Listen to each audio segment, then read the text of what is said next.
This is my Stormravens build, a new build for our beloved druid that will arrive in the next season. A fresh build that everyone will love since it can complete all content easily just by casting our ravens all over the map. In this video I will explain how it works, the gear, the skill tree, the paragon and the chaos power. Ready to take your builds to the next level? Let's get into the video.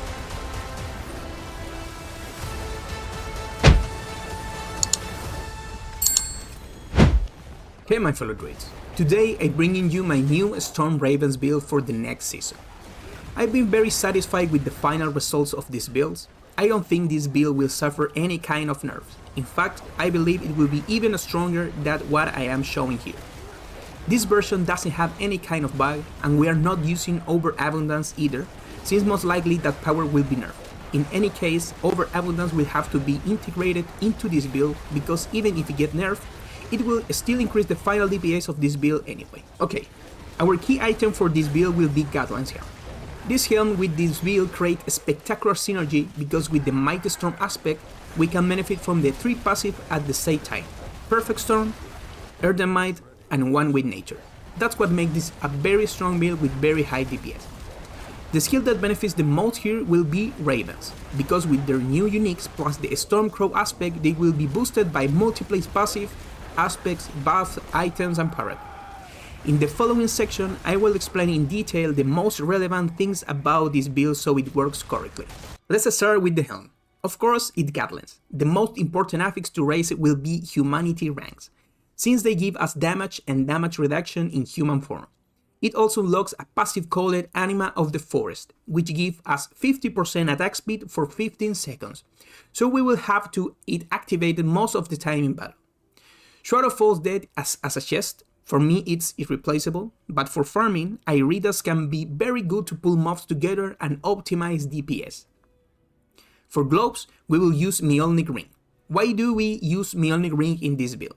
Because we have a chaos power called Siphon, which limits resources to 20 but increases our damage by 100%. This means that with Mjolnir Ring, we can always use this benefit, since we will have infinite spears. Therefore, it's a key piece of this build. Raise Endless Tempest ranks to increase its duration. For pants, we will go with Feast of Fate. These pants are very powerful for this build.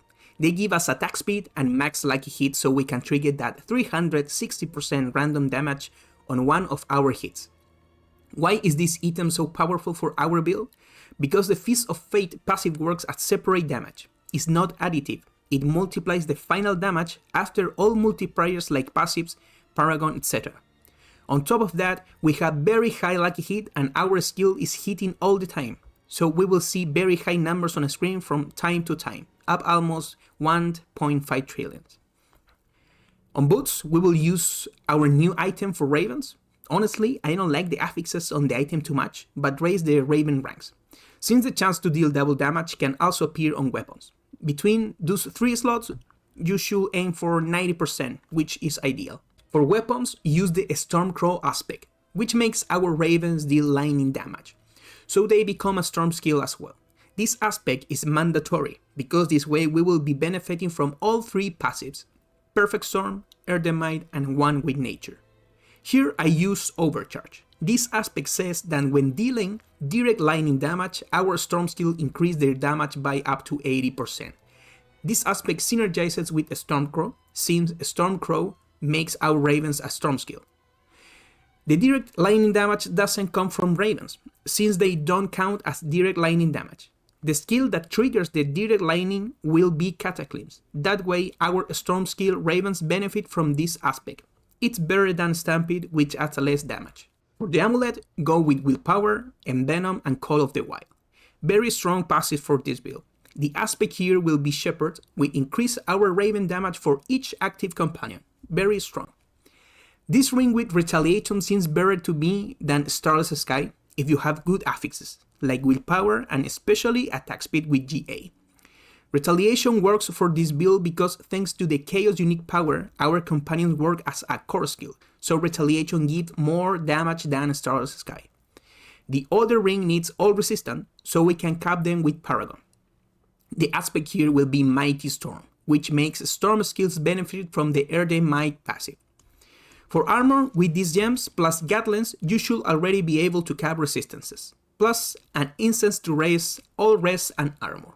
The skill tree has some tricks to push more damage. Remember, we are using the Wild Shift power, that's why I'm using these skills. We start with Claw to take advantage of the Chaos buff when we transform into Werewolf. Then Raging Pulverize, it will make enemies take 20% more damage from us, and it will also shift us into Werewolf, letting us use the Chaos buff, important for DPS and survivability. Next, Earthen Bulwark to be unstoppable and improve tankiness in battle. This passive is important to increase our resistance and be able to cap them. Backlash to increase our damage when defensive skills are activated, which will happen constantly thanks to the Chaos power while transformation. 1 point in Wolves to have more active companions and increase damage thanks to Chopper. All these passive, except Clarity, are important to increase our damage, especially Call of the Wild, which will significantly increase companion damage. Electric Shock will be a good extra source of damage when our lightning damage immobilize enemies. Envenom will always be an important passive to increase our damage value substantially. If you have good cooldown reduction on Cataclysms and GA with improvements from Mjolnir Ring, it's not necessary to put points into Endless Tempest, since that will be enough. 5 points in Cataclysms to slow enemies and lower its cooldown. And these are the 3 passives we will be using and activating with this build. Perfect Storm, which gives us 80% more damage. Earthen Might, which with Mighty Storm aspect makes Ravens benefit, so we can get crits all the time plus 70% critical strike damage. And lastly, One with Nature, which gives us an extra companion, 80% more damage, and we gain the passive of all our companions. Remember, everything is subject to change. These are only test results, but they resemble what the final builds will be for the next season. We start with Dominate, Proof Human, Electrocution, Fulminate, and I decided to make a build that revolves around Overpower and critical strike damage. I think it's a good way to maximize damage, plus the Shan rune makes great synergy. Next, Handed Malice, which increases damage to poison enemies. The glyph here will be Spirit, which increases our critical strike damage a lot. It's one of the most used glyphs for all DRUID builds. Next, Sinister Tendrils, giving 35% damage to poison enemies, and it also has points to help us cap resistance, which is better than Ancestral Guidance.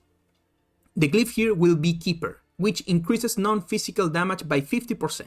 Ravens benefit from this glyph since they deal lightning damage. The 4th page will be Thunderstruck. This page is mandatory since increases damage of our Storm skills. Earth and Sky is a glyph with a very good buff for this season. It becomes mandatory for our Nature Magic builds. The last page will be Untamed, the key page for this build, since it's special for companions. It will increase their damage up to 80%, huge. The glyph here has to be Wild, which gives direct damage to companions' skill. The order of this paragon is for PTR. It will probably change closer to the season. This unique power is mandatory in this build, since it transforms our companion key skills into core skills.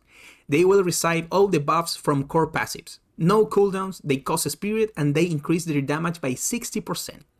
Next, Siphon, which increases our damage by 100% at the cost of lowering our resources. But in this build, we will have no problems with resources thanks to Mjolnir Ring. Wild Transformation is my favorite power for this season. It will give us the following buff for 5 seconds. Transform into Werewolf, triggered by Claw, activates Bloodhowl, giving 20% critical strike damage. Transform into Werber, triggered by Pulverize, give us 20% damage reduction. Transform into Human, triggered by casting Ravens or Earthen Bulwark, activate Cyclone Armor, giving us 20% attack speed. All of these buffs are extraordinary. Lastly, Alternating Alterations, which after casting a core skill, makes your next non-candidate core skill deal 40% more damage. This power is interesting, but a little tedious, since you have to constantly cast one skill and then the other. I sent my feedback suggesting they keep the same damage, but extend the duration for at least 3-5 seconds after casting a core skill, so you don't need to alternate all the time.